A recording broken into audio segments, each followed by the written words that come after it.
امام علی علیہ السلام صفین سے واپس آ رہے تھے اور کوفے کے باہر قبرستان پر نظر پڑی تو آپ نے فرمایا، اے ویران گھروں،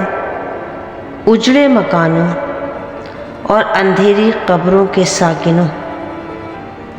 اے اہل تربت، اے اہل غربت اور اے اہل وحدت و تنہائی